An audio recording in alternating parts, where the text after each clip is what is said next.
तुमने राम लिखा, हमें कोई कठिनाई नहीं आई सरयू को पार करने। वही राम हमने भी लिखा, पार तो हम हो गए, पर इतनी कठिनाई क्यों आई कि लगा अब डूबे और अब डूबे। तुलसी बाबा मुस्कुराए, कहने लगे बेटा अपने कर्म भी तो साथ में होते हैं। मैं तो प्रभु का भजन किया और उस भजन से तुमको राम नाम दिया, पर तुम्हारा अपना कर्म क्या है कि बाबा हम तो चोरी करते हो ना, अपराध किया था, उसका कुछ तो कष्ट मिला, बस उसी पल चोरी के कार्य को त्याग दिया, शरणागत स्वीकार करवाई और राम के नाम का जप करके अपने जीवन को तार डाला। ये राम नाम की महिमा है कि त्रेता में पत्थरों पर राम लिख करके उन पत्थरों को तैरा दिया था, और तुलसी बाबा ने एक पर्ची पर राम लिख करके मानव को ही तैरा दिया। ये उस राम नाम की महिमा है। अपने जीवन में कभी भी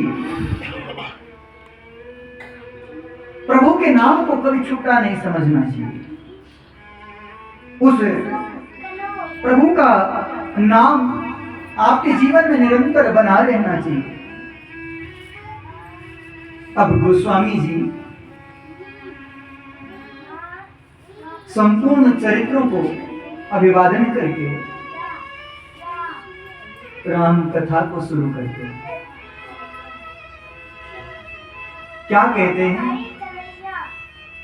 सबसे पहले महादेव को प्रणाम किया, सादर शिवहि नाई अब माथा, बरनमो विशद राम गुण गाथा, संवद सोर सैकतीसा,